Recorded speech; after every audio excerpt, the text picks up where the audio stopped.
Kalau Bapak kira kenapa? Kalau menurut saya karena di sini teknologinya sudah maju dan masanya juga udah beda. Kalau dulu kan Candi Borobudur Dinasti Sailendra itu jauh sebelum Majapahit. Iya. Benar nggak Pak kira-kira? Oke, bisa diterima. Bisa diterima, tapi belum benar 100% ya. Ya, ya memang apa ya, di Majapahit ini sudah mengenal teknologi benar. Sehingga teknologi ini bukan hanya teknologi aja, tapi moyang kita ini dipadu dengan kearifan Nusantara. Kearifan Nusantara. Kira-kira salah satu kearifan itu apa? Nggak ngerti, Pak. Nggak ngerti. Nah ini, milenial ini memang ahli di bidang teknologi ya. Iya. Nggak perlu diragukan begitu ya. Tapi masalah pemahaman secara sosial, ya kalah 1-0 dengan seniornya, orang tua, pendahulu atau nenek moyang begitu. Iya. Tapi kalau teknologi ya kita nggak perlu meragukan gitu kan. Nah ini kalau bisa menjadi satu kesatuan, sinergi antara senior dengan juniornya ini pasti akan menghasilkan sesuatu yang luar biasa. Nah jadi kearifan Nusantara itu apa? Saya nggak mau nyebut lokal. Kalau lokal seakan-akan apa ya, kedaerahan begitu ya. Iya. Nah saya lebih Nusantara. Cara memandang kita. Apa? Untuk menghasilkan suatu karya yang monumental ini, teknologi ini dipadu dengan kearifan tadi apa? Satu, sabar. Kemudian dipadu dengan sabar, tekun, telaten, tanggung jawab itu. Makanya karya cipta moyang kita ini, Majapahit ini, semua karyanya rasa religi. Bata ini, coba, ini kalau nggak KW1, ini sudah runtuh ini. Ini dibuat abad 14, 13. Coba batanya bawain kan air ini. Iya. Kenapa? Air ini nggak bisa naik? Kira-kira. Karena dia mateng melting, jadi dia nggak menyerap air. Ya boleh. Mateng dalam arti Jadi, proses pembakarannya. Proses pembakarannya sempurna, terus material yang dipakai juga pas. Nah, Jadi dia bisa melting dengan ukuran yang sesuai. ya. Oh, bisa. Tapi yang lebih spesifik ya. Jadi moyang kita karyanya rasa religi itu kearifannya salah satunya sabar, tekun, telaten. Nah tanggung jawab ini nggak main-main. Karena pada yang di atas begitu. Sehingga KW1 tadi dengan teknologi yang apa ya, natural, nggak instan itu. Maka tadi saya sebut sabar tadi. Ini orang bikin bata merah nggak asal seperti sekarang. Tanahnya dicarikan yang istimewa.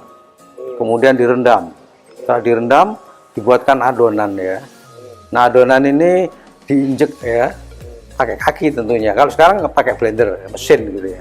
Kalau saya aja, kalau kita nginjak tanah ya dengan kaki telanjang, kita menginjak akar kecil ada terasa. Iya. Ya kan? Nah sehingga adonan ini dijajak sampai halus. Nah setelah itu baru dicetak. Setelah dicetak nggak langsung panas matahari, tapi cuma diangin-anginkan. Keringin dulu. Iya dikeringin tapi nggak pakai langsung matahari. Iya, Dianginkan itu kan nanti padatnya proses begitu kan? Soalnya kalau langsung dibakar pecah, Pak. Iya betul. Meledak. Nah ya kemudian dibakar pakai api dan kayu. Maka dari itu kita tadi teknologi kearifan Nusantara, sumber daya alam ya kan? Ada tanah, air, angin, api, kayu. Ada tadi kearifan Nusantara, sahabat tanggung jawab sehingga karyanya seperti ini. Ya kan? Nah, ini kemarin dari Pak Profesor Amin bahwa Bata Majapahit ini setelah diteliti dikaji ini kenapa air nggak bisa naik, nggak mau? Ternyata porositasnya tinggi, porositas kepadatannya itu karena Rendah proses dong. tadi. Rendah dong, Pak, porositasnya. Jadi dia tidak ada pori-pori. Iya. Berarti kan dia meleleh semua, menyatu semua. Iya betul, menyatu membeku, bahkan kalau dia terendam ini bisa terjadi sedimentasi, membatu. Nah ini coba, berarti moyang kita ini sudah berpikir panjang sebelumnya. Nah begitu. Nah karena Pak karyanya rasa religi. Nah batas sekarang beda. Tanah zaman dulu dibakar dengan temperatur lebih tinggi. Ya Mungkin betul. 200 derajat. Lebih tinggi ya, dengan bahan yang tadi nggak asal begitu ya. Ya, dengan pemilihan bahan Yang bagus yang tentunya. bagus. Dikerjakan Pasti dengan ada clay, ada silika. nah Silikanya untuk rangka, claynya untuk filler. bentuk pastisnya ya Pak ya. Iya, betul. Nah, terus pasti harus halus Nah, supaya meltingnya sempurna, porositasnya rendah. Menurut saya sih Ini- gitu sih Pak. Kenapa oh tidak, Pak, bisa, betul, boleh, boleh. Makanya kita tentunya apa ya? Kita belajar tidak ada masalah karena Oke. memang konsep seperti itu moyang kita. Nah, begitu kan? Nah, terus ini kita masih dibata dulu ya, nanti panjang, nanti satu hari nggak cukup, nanti jelaskan semua. Ini bisa menempel dengan kuat ya kan? Nah, moyang kita kan dulu belum ada semen begitu ya. Nah, itu gimana, Semen Pak? sekarang ya. Oke. Nah, ternyata dulu ini dari teman-teman pemugaran ya. Pasti dia belajar juga mengkaji. Ternyata sekarang ini di tiap candi kan ada proses pemugaran ya. Ya. Upaya untuk mengembalikan walaupun nggak seutuhnya berkaitan dengan pelestarian. Sehingga ada konsolidasi, ada pemugaran, ada restorasi ya kan. Mengganti bata yang rusak dengan bata yang baru. Apa yang terjadi? Ternyata bata yang baru ini tidak sesuai dengan apa ya permintaan moyang kita begitu. Nah ini yang warna merah kering ini yang ori. Nah yang hijau ini KW4 ini bata baru. Lumutnya bisa airnya masuk, lumut menempel. Nah ini kenapa? Karena ini karya cipta rasa ekonomi sekarang KW4. Karena dia Orientasinya ekonomi. porositasnya tinggi, jadi Ya. lumut bisa nempel. Nempel. Mungkin harusnya gantinya pakai bata press ya Pak? Iya betul. Jadi moyang kita masih unggul 1-0 kaitan dengan teknologi kaitannya bikin bata merah ini, kan? Iya. Terus dibuatlah petirtaan ini, makanya petirtaan sebagai bukti kearifan bahwa moyang kita ini bikin karya semua ini pure ya religi, karena untuk ibadah tadi. Nah, mengenai tikus, ini ternyata penamaan berdasarkan peristiwa. Jadi petirtaan Majapahit ini kenapa berada di bawah permukaan tanah ya? Majapahit paling landai trawulan ini 47 di atas permukaan air laut ya, sehingga landai nyaman subur, adem dingin ya. Disinilah tempat tinggal presiden atau raja tertinggi. Tempatkan tempat yang paling nyaman ya, yaitu Trowulan. Kenapa Trowulan dikenal seluruh dunia? Karena dulu merupakan situs Majapahit, ibu kota Majapahit. Ini Jakartanya Indonesia. Ibu kotanya ya? Iya, Nah, terus betul. tadi maksudnya peristiwa apa nih Pak? Nah, penamaan berdasarkan peristiwa karena memang dulu dibuat petirtaan ini di bawah permukaan tanah. Kalau petirtaan era sebelumnya ada Erlangga, ada Singosari itu menempel di dinding gunung, sehingga air selalu mengalir dari gunung tempat suci ini Pak Witra. Tapi ini dari replika, makanya agak rendah, ya kan? Air selalu ke tempat yang rendah begitu, sehingga di saat Majapahit terjadi arek perang saudara ditinggalkan ya. Seperti lenyap di telan bumi karena paregreg tadi, sehingga sirno hilang tertaning bumi, lenyap karena perang saudara. Nah, struktur yang dulu sebagai sarana utama ini setelah ditinggal masa vakum, perang saudara, kolonial, kemudian era tahun 80-an dan sampai sekarang ini faktor kerusakan secara eksternal ini juga mempengaruhi, sehingga candi ini tertimbun. Karena terjadi bencana alam, banjir menutup ini. Jadi dulu tertutup. Jadi bukan gara-gara tadi kata ibu nyari tikusnya ternyata candi tikus, akhirnya dibongkar ada candi gitu. Enggak. Jadi waktu itu kan ini kan sebuah tempat yang tertutup ya, karena di bawah permukaan tanah. Nah ini desa Deno ini, Temon ini dulu pernah diserang sama tikus, sehingga gagal panen ya, semuanya karena tikus ini. Sehingga tikus ini dicari sumbernya. Kalau siang nggak ada, malam ternyata keluar masuk melalui gundukan ini, tanah ini. Udah digali, ditemukanlah struktur ini. Nah, masyarakat dilaporkan ke Bupati Mojokerto ini.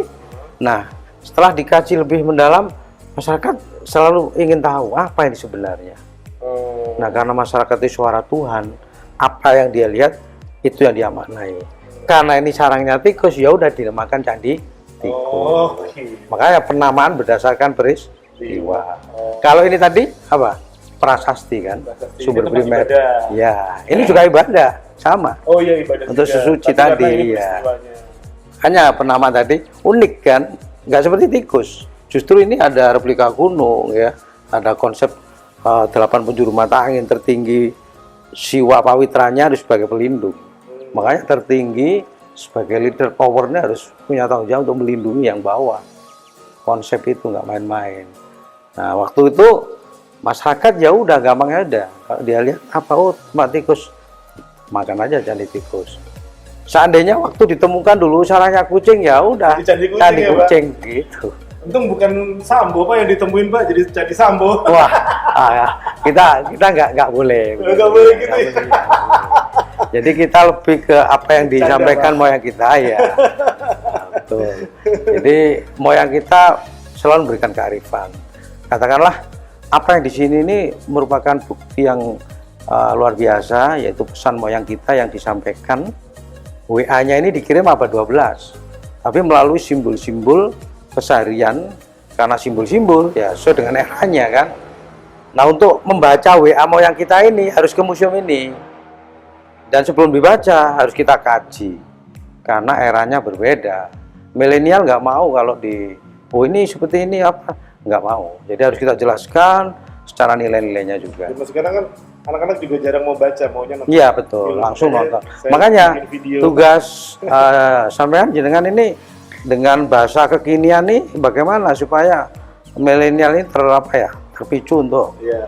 mendengarkan, menggali, melihat yang jelas supaya jangan sampai jas merah lah. Apa itu Pak? Loh, jas merah belum tahu. Nggak tahu. Jas merah jangan sekali-kali lupa sejarah. Oh. Karena semua ini potret ya moyang kita, bukti keseharian yang multi religi, yang kebinekaan, yang Nusantara, yang Garuda Pancasila dan semuanya. Pak, boleh kita muter ke sana? Ambil Kemana? Situ. Oh situ-situ. Ambil gambar aja. Oh boleh ya. Ya, sambil Bapak mau jelasin dikit-dikit. Ada Oh. apa. Ada yang situs yang ditutupin ya. Yang ditutupin itu bekas pemukiman ya Pak ya? Oh bukan bekas, situs pemukiman. Oh, situs pemukiman, Iya. bukan bekas pemukiman. Iya bukan. Beda ya Pak ya? Ya beda lah. Makanya kenapa saya tadi ngotot ya? Karena jangan sampai apa yang saya sampaikan itu salah, ya kan? Iya. Di sini kan multi religi. Iya. Saya sampai menyampaikan agak menggores sebuah keyakinan ya, Iya. yang syarat dengan apa perbedaan ini. Nanti ada yang disakiti gimana? Iya, makanya kan Ada saya Hindu, Buddha, minta Islam, sama Parsia. Bapak. Cuman saya tadi kalau nggak langsung ke pimpinan, ini juga nggak punya wewenang untuk itu. Karena kan YouTuber ini pasti ada publikasi, Iya. tanda kutip ada ekonomi juga begitu kan. Oh, kebetulan kita belum itu sih. Ya tapi ke situ. Tapi kita bangga dengan konten-konten ini, kan memang apa ya, sesuai dengan eranya begitu. Iya. Cuman informasinya ini sebaik. Kalau BPJP cuma tujuannya apa? Supaya kita jangan sampai salah memberikan informasi ke kekinian ini, ke Iya. milenial ini gitu. Iya. Kalau salah nanti apalagi kaitan dengan religi. Ini. Nah ini Ini apa nih Pak? ini rekonstruksi sisa-sisa pemukiman.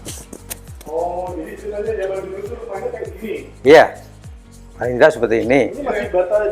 Ya ini bata lama ini, hasil groncek ini. Terus ini, kalau ini baru. Nah ini dibuat di rekonstruksi tadi. Oh. Karena lihat orinya ke sana, hasil ekskavasi. Tapi ini batanya masih bata lama. Iya ini menggunakan bata lama ini. Dan ini struktur ini juga sesuai dengan data. Ada di sana miniatur, ada maket, ada data hasil ekskavasi, ya kan? Ada relief. Jadi di rekonstruksi ini dengan harapan anak cucu ini bisa memahami atau mengenal atau tahu ya seperti apa sih rumah moyang kita yang dulu identik dengan apa ya, sandang, pangan, papan itu. Pak, tapi ini menurut saya rumahnya kok kecil banget ya Pak? Maksudnya ini rumah untuk satu keluarga atau satu orang aja nih Pak? Rumah ini ya kalau kita lihat tentu dengan struktur yang sangat sederhana ini, Majapahit ini ada strata Sudra Madya Utama, ya kan? Nah tentu yang paling bawah ini kenapa moyang kita bikin magnet dan sebagainya. Ternyata rumah kecil ini ya menyesuaikan budgetnya lah begitu kalau iya. Tapi moyang kita tetap punya kearifan bahwa rumah adalah surga. Sehingga tujuan rumah ini mengacu ke 3 tadi, sandang, pangan, papan. Itu dulu. Kalau sekarang 3 itu ya nggak bisa. Ada pendidikan, ada kesehatan, ada semuanya kan untuk fasilitas itu. Di atas sini kan tempat tidur. Iya. Dapurnya di mana, Pak? Ini kan gini, jadi moyang kita ini rumah adalah surga tadi yang saya maksud. Jadi untuk hunian ya kan, tempat tinggal ini sesuai dengan konsep Dewa Tanah Wasanga tadi, Hindu tadi. Nah, Dewa Tanah Wasanga itu kan tengah itu, poros pusat itu tertinggi, yaitu Siwa. Nah, kenapa? Ini terdapat sebuah struktur ya, rumah satu ruangan 3 kali 5 ini ternyata ruangan ini untuk orang tua tertinggi. Orang apa, Pak? Orang tertinggi dalam keluarga itu siapa? Bapak Ibu. Tertinggi ya kan. Terus nanti di sebelah kiri nanti ada seperti ini, tapi untuk Sanggar Pamuja. Tempat ibadah. Jadi di ini sebelah kamar raja ini. Ya, kalau struktur pemerintahan raja. Kalau keluarga bapak. Khusus nggak boleh untuk anak-anak ada sendiri. Sebelah sana. Untuk santai, jagongan ya, kalau orang Surabaya itu untuk apa ya istilahnya tadi, untuk jagongan, untuk duduk, ada paseban namanya. Sanggar Pamulang atau paseban seperti ini. Karena Raja Jelata. Kalau dia kepala desa atau bangsawan, madya, pendoponya nggak seperti ini. Dibuat ada strukturnya di depan, namanya pendopo atau paseban. Jadi ini tuh rumah, tapi kalau kita ngomongnya ruang begitu ya. Kamar ya, Pak? Iya, kamar untuk orang tua ini kamar tertinggi. Orang tua. Nanti anak-anak ya ada sebelah lagi sana. bangunan lain. Iya, betul. Nanti mau kumpul-kumpul Untuk, bangunan lain. ya ini kumpul ini untuk cangkruan ya. Buat nongkrong-nongkrong. Ya, cangkruan. Atau terima tamu untuk terima tamu. paseban begitu. Sana untuk Sanggar Pamujan, ibadah khusus, tempat ibadah. Di belakang kamar mandi, dapur. Terus kamar mandinya kayak apa, Pak? Kalau zaman dulu, Pak? Tadi di sana ada jambangan. Tuh, di dalam tadi belum lihat. Belum lihat. Loh, ada jambangan, ada apa itu bak air ya kan? Ada jambangan yang istimewa, ada mandi taman ya di jambangan itu. Terus di sana tadi ada alat rumah tangga kan? Karena keseharian Majapahit itu ya seperti sekarang, judulnya keseharian. Kita keseharian ya udah sama, udah mengenal alat rumah tangga, perdagangan, alat upacara, ekonomi, mata pencarian, pertanian, ada semua. Tadi di sebelah sini tadi ada alat rumah tangga dari keramik, dari gerabah, dari terakota. Itu mulai dari pinggan ya, piring tadi, ada pinggan, piring, mangkok, sendok, teko, tupperware, semuanya ada di sana. Nanti bisa dilisut belum tadi?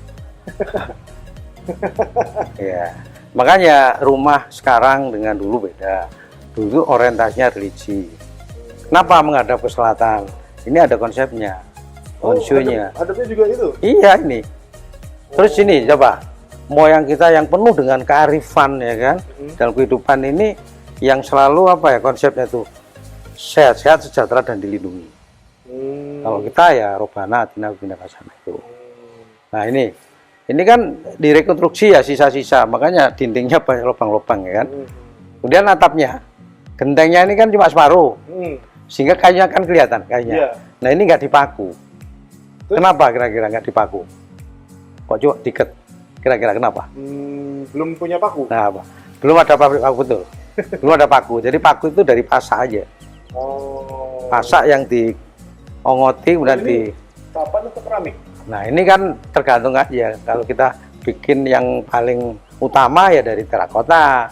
Kalau rakyat bawah ada dari kayu, dari ijuk, dari bambu, macam-macam. Dan ini direkonstruksi kan sisa-sisanya man, tadi kan. Tapi moyang kita dengan kearifan, dengan kesabarannya tinggi. Ini kan separuh gentengnya rontok. Ini kalau hujan ini nggak kebocoran. Kenapa kira-kira? Gimana? Dengan kesabarannya, kearifannya, gentengnya separuh kan. Ini kalau hujan nggak kehujanan, nggak kebocoran. Coba moyang kita. Kenapa kok nggak kebocoran? Ininya nggak bocor gitu. Iya. Nah kan bolong Pak. Nah ya makanya itu nggak bisa kebocoran. Kehujanan nggak kehujanan ini. Kenapa kira-kira?